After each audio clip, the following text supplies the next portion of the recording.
नमस्कार, मैं सुनीता गोदारा। मेरे YouTube चैनल पर आपका स्वागत है। आज हम कक्षा 10 क्षितिज के अध्याय 1 सूरदास जी के पदों का अध्ययन करेंगे। तो चलिए सबसे पहले हम जानते हैं सूरदास जी का जीवन परिचय। सूरदास जी का जन्म सन 1478 में माना जाता है। एक मान्यता के अनुसार उनका जन्म मथुरा के निकट रुनकत्ता या रेणुका क्षेत्र में हुआ था, जबकि दूसरी मान्यता के अनुसार इनका जन्म दिल्ली के पास से ही माना जाता है। महाप्रभु वल्लभाचार्य के शिष्य सूरदास अष्टछाप के कवियों में सर्वाधिक प्रसिद्ध हैं। अष्टछाप का अर्थ है 8 कवि, इसमें 8 कवियों को शामिल किया गया है। वे मथुरा और वृंदावन के बीच गौ घाट पर रहते थे और श्रीनाथ जी के मंदिर में भजन कीर्तन करते थे। सन 1583 में पारसोली में इनका निधन हुआ। इनके 3 ग्रंथ हैं, सूरसागर, साहित्य लहरी और सूर सरावली। सूरसागर इनकी सर्वाधिक लोकप्रिय रचना है। सूर वात्सल्य और श्रृंगार के श्रेष्ठ कवि माने जाते हैं। वात्सल्य में जैसे माँ और बेटे का प्रेम होता है, उसका चित्रण होता है। तो इसी तरह से श्री कृष्ण और यशोदा जी के बीच के प्रसंग को इन्होंने लिया है। कृष्ण और गोपियों का प्रेम सहज मानवीय प्रेम की प्रतिष्ठा करता है। सूर ने मानव प्रेम की गौरव गाथा के माध्यम से सामान्य मनुष्य को हीनता बोध से मुक्त किया है, उनमें जीने की ललक पैदा की है। उनकी कविता में ब्रज भाषा का निखरा हुआ रूप है। वह चली आ रही लोकगीतों की परंपरा की ही श्रेष्ठ कड़ी है। अब हम पढ़ेंगे सूरदास जी के पद। उससे पहले सूरदास जी के पदों से जुड़ी हुई कहानी जो है वो आपको मैं बताना चाहती हूँ। वीडियो लंबी हो सकती है, लेकिन अगर आपने इसको सुन लिया तो आपको ये पाठ हमेशा के लिए याद हो जाएगा। श्री कृष्ण उद्धव को संदेश देकर के वृंदावन भेजते हैं। उद्धव जो है वो श्री कृष्ण के मित्र थे। उद्धव को अपने ज्ञान का घमंड था। उद्धव योग साधना जानते थे, तो वो श्री कृष्ण के सामने हमेशा ही योग साधना की बातें किया करते थे। उन्हें लगता था कि मेरे जितना ज्ञान है वो किसी को नहीं है, तो वो श्री कृष्ण को बताते थे कि तुम्हें भी योग साधना करनी चाहिए ताकि तुम भी ब्रह्म को प्राप्त कर सकते हो। जितना ज्ञान मुझे है उतना ज्ञान तुम्हें भी प्राप्त हो जाएगा। उद्धव को ये नहीं पता था कि जिससे वो बात कर रहा है वो ईश्वर है, वो सर्वज्ञ है, सर्वज्ञाता है, सर्वशक्तिमान है।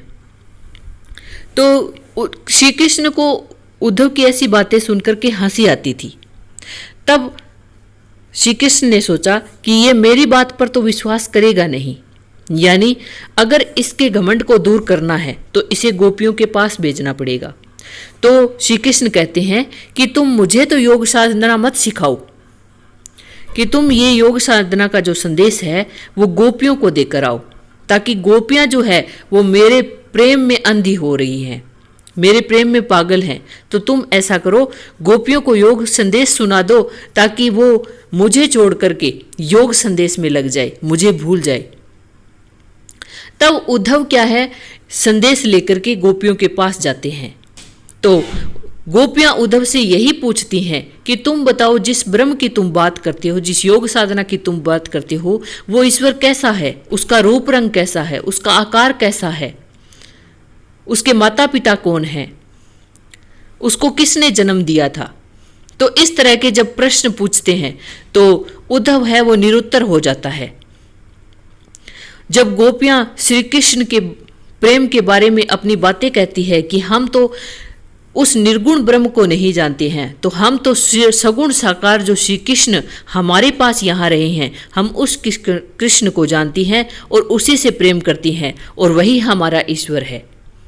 यानी हे उद्धव, तुम उस ईश्वर के पास रहकर भी, उस कृष्ण के पास रहकर भी उसके प्रेम को प्राप्त नहीं कर सके, इससे बड़ा दुर्भाग्य और क्या होगा।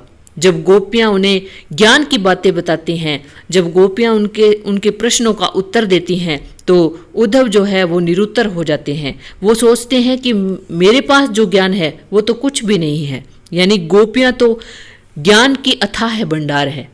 फिर वो जब वापस लौटते हैं तो वो श्री कृष्ण में होकर लौटते हैं, वो श्री कृष्ण की भक्ति करते हुए ही लौटते हैं। उनका सारा घमंड है वो दूर हो जाता है। तो चलिए अब हम करते हैं व्याख्या। उससे पहले अगर आप मेरे चैनल पर नए हैं तो मेरे चैनल को सब्सक्राइब कर लें और बेल आइकन को भी प्रेस कर लें ताकि आने वाला हर नोटिफिकेशन आप तक पहुंच सके। चलिए शुरू करते हैं। इन पंक्तियों में गोपियां उद्धव पर व्यंग्य करती हैं और गोपियां व्यंग्य तब करते हैं जब उद्धव को श्री कृष्ण है वो गोपियों को योग संदेश देने के लिए भेजते हैं।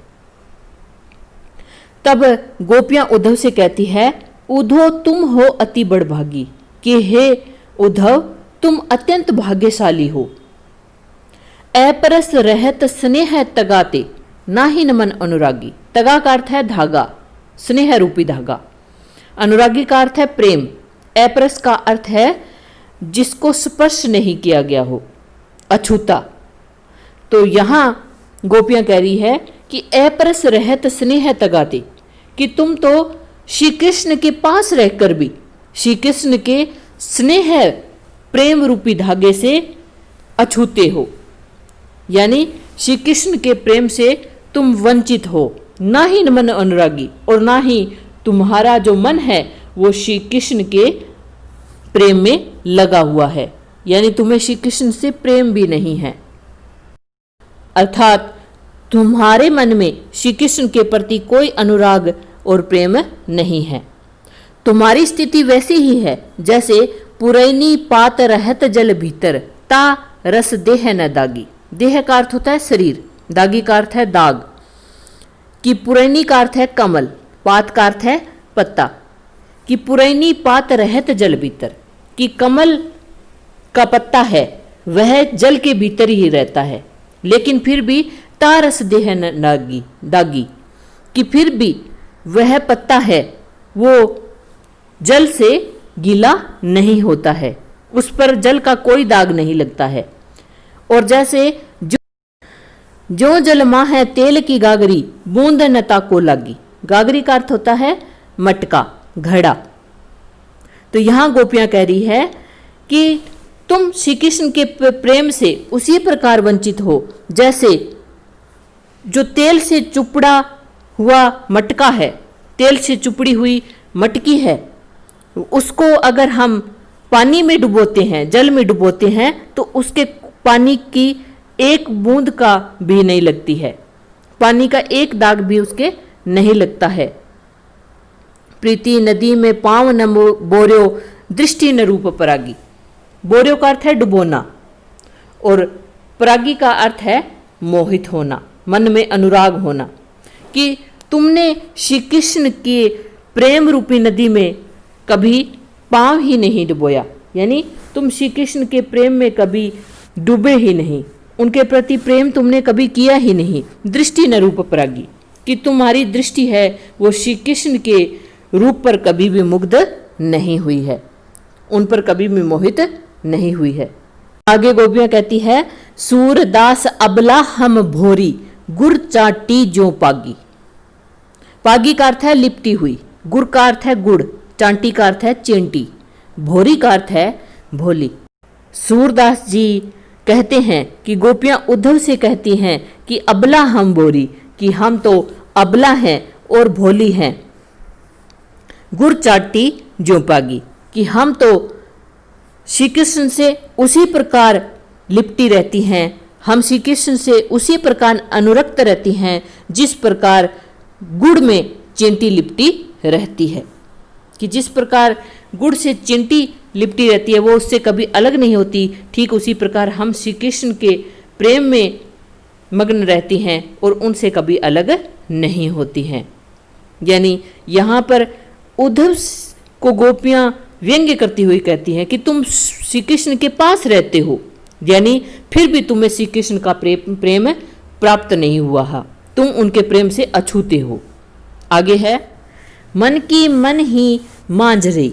यहाँ गोपियां उद्धव से अपनी पीड़ा बताते हुए कह रही हैं कि हे उद्धव, मांझ का अर्थ है मैं, कि हे उद्धव हमारी तो जो श्री कृष्ण के प्रति प्रेम था, जो हम श्री कृष्ण के प्रति अपने प्रेम की भावना प्रकट करना चाहती थी, वो हमारी मन में ही रह गई। मांझ का अर्थ है मैं, मन ही में। कहिए जाई कौन पे उधो ना ही परत कही, कि हे उद्धो हम कहाँ जाए, हमें तो कोई ठिकाना नजर नहीं आ रहा है। परत का अर्थ है उपाय, अर्थात हमें कोई भी उपाय नजर नहीं आ रहा है। अवधि आधार आस आवन की, तन मन बिथा सही। बिथा का अर्थ है व्यथा, आस का अर्थ है आशा, आवन का अर्थ है आने की, और अवधि का अर्थ है समय, आधार का अर्थ है आधार। यहां गोपियां कह रही है कि अवधि आधार आस आवन की, तन मन बिठा सही, कि हम तो श्री कृष्ण के आने की प्रतीक्षा में, यानी श्री कृष्ण के आने की अवधि की आशा लिए हुए तन और मन से पीड़ा को सहन कर रही हैं, यानी उनके विरह को सहन कर रही हैं। हमने सोचा था कि श्री कृष्ण आएंगे तो हमारे मन में जो श्री कृष्ण के प्रति प्रेम है उसको हम कहेंगे, लेकिन उसकी जगह आप आए हो तो हमारी मन की मन में ही रह गई। आगे है, अब इन जोग संदेशनी सुनी सुनी, बिरहनी बिरह दही। जोग का अर्थ है योग, संदेशनी का अर्थ है योग का संदेश, बिरहनी का अर्थ है विरहणी गोपियां, दही का अर्थ है जलना।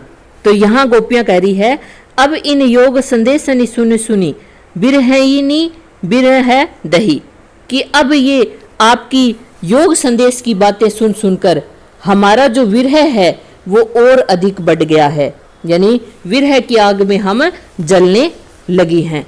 चाहती हुती गुहारी जित ही ते, उतते धार बही।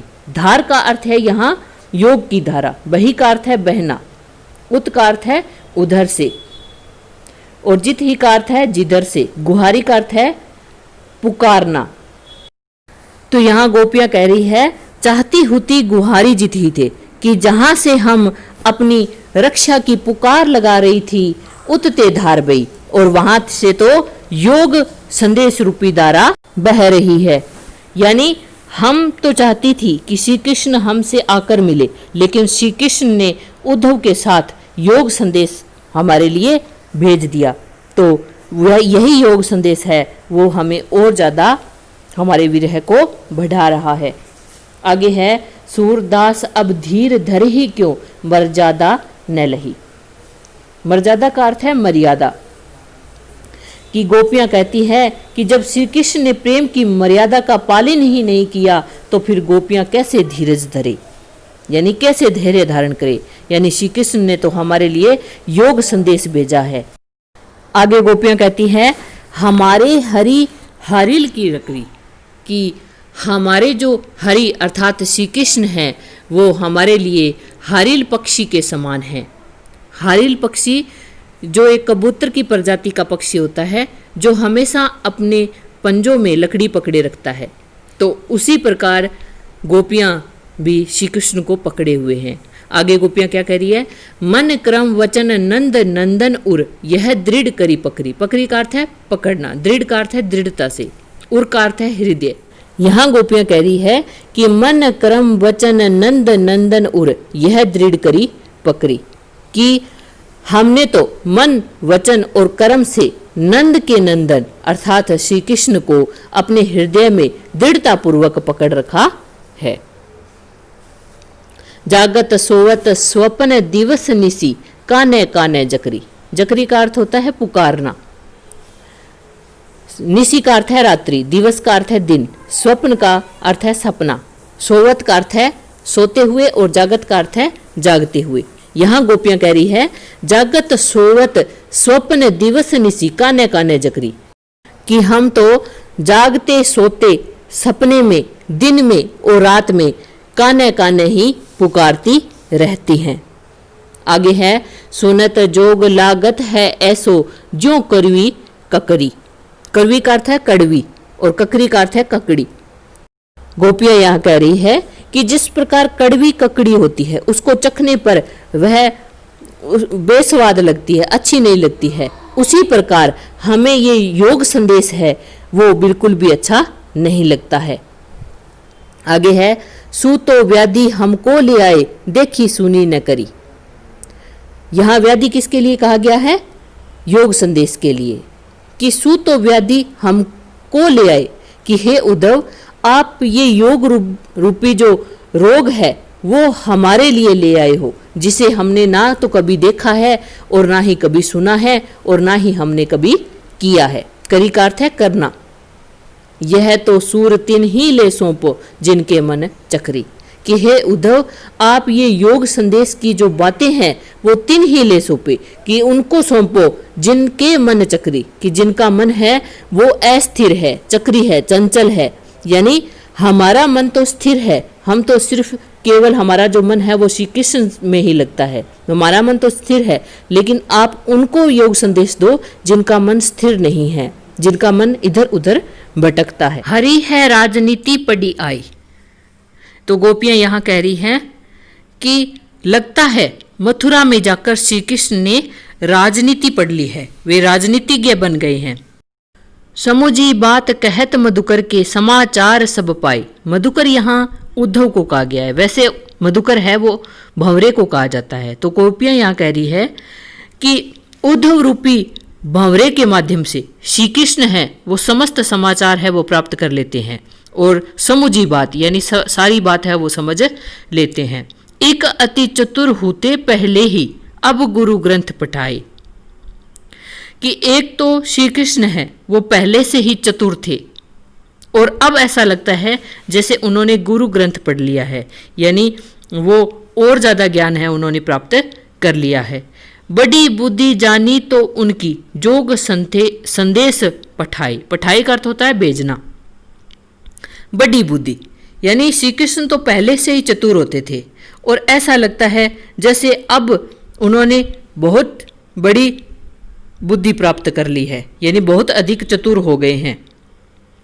तभी तो योग संदेश पठाए, तभी तो वे उन्होंने आपके माध्यम से योग संदेश भेजा है, यानी वो खुद चलकर नहीं आए बल्कि उन्होंने आपके माध्यम से हमारे लिए योग संदेश भेज दिया। यानी श्री कृष्ण ने उनके लिए भेजा कि वो श्री कृष्ण को भूल जाए और योग संदेश की तरफ ध्यान दे, योग साधना करे। तो उधो भले लोग आगे के पर हित डोलत धाए। पर हित का अर्थ है दूसरे के हित के लिए, परोपकार के लिए। धाए का अर्थ है दौड़ना, कि हे उद्धव भले लोग आगे के, कि पहले के जो लोग होते थे वे बहुत भले होते थे, अच्छे होते थे, जो पर हित डोलत धाए, जो दूसरे के हित के लिए, दूसरे की भलाई के लिए हमेशा दौड़ते थे, यानी हर समय दूसरे की भलाई करने के लिए तैयार रहते थे। अब अपने मन फेर पाइए है चलत जू होते चुराए। यानी गोपियों को समझ में नहीं आ रहा है कि श्री कृष्ण उनके साथ ऐसा क्यों कर रहे हैं। अब अपने मन फेर पाइए, मन फेर पाने का अर्थ है मन बदल लेना, कि ऐसा लगता है श्री कृष्ण का मन जो है वो हमारे प्रति अब बदल गया है। चलत जू होते चुराए, कि अब ऐसे चलते हैं जैसे हमने उनका कुछ चुरा लिया है, यानी श्री कृष्ण हैं वो बदल गए हैं, वो पहले जैसे श्री कृष्ण नहीं रह गए हैं जो हमसे प्रेम करते थे। आगे गोपियां कह रही है, ते क्यों अनीति करे आपुन जे और अनीति छुड़ाए। अनीति का अर्थ होता है अन्याय, आपुन का अर्थ है आप, कि गोपियों के मन में संशय बना हुआ है। गोपियां कह रही हैं कि जो श्री कृष्ण दूसरों को न्याय का पाठ पढ़ाते हैं, जे और अनीति छुड़ाए, यानी दूसरों को न्याय का पाठ पढ़ाते हैं, दूसरों को अन्याय करने से रोकते हैं, ते क्यों अनीति करे आपुन, वे श्री कृष्ण हमारे प्रति इतना बड़ा अन्याय क्यों कर रहे हैं। यानी कौन सा अन्याय कर रहे हैं कि उन्होंने उद्धव के माध्यम से हमारे लिए संदेश भेजा है। राज धर्म तो यह सूर जो प्रजा न जाही सताए। सताए का अर्थ है कष्ट देना, दुख देना। राज धर्म का अर्थ है राजा का कर्तव्य। गोपियां कह रही हैं कि किसी भी राजा का परम कर्तव्य होता है कि उसकी प्रजा है वो किसी प्रकार दुखी ना हो, यानी प्रजा के सुख दुख का ख्याल रखा जाए। परंतु यहाँ तो श्री कृष्ण जो राजा हैं वो स्वयं ही हमें दुख दे रहे हैं। उन्हें अपने कर्तव्य निभाना चाहिए, गोपियों के समक्ष प्रस्तुत होकर उन्हें दर्शन देने चाहिए। जिससे उनके हृदय में हो रही विरह की पीड़ा है वो शांत हो सके। यानी उन्हें योग संदेश हमें नहीं देना चाहिए, बल्कि उन्हें खुद आकर के हमें दर्शन देने चाहिए, ताकि हम उनके दर्शन पाकर धन्य हो सकें। तो हमारा ये पाठ यहीं समाप्त होता है। अगर आपको वीडियो अच्छी लगी है तो मेरे चैनल को सब्सक्राइब करें, लाइक करें और शेयर करना ना भूलें। Thank you.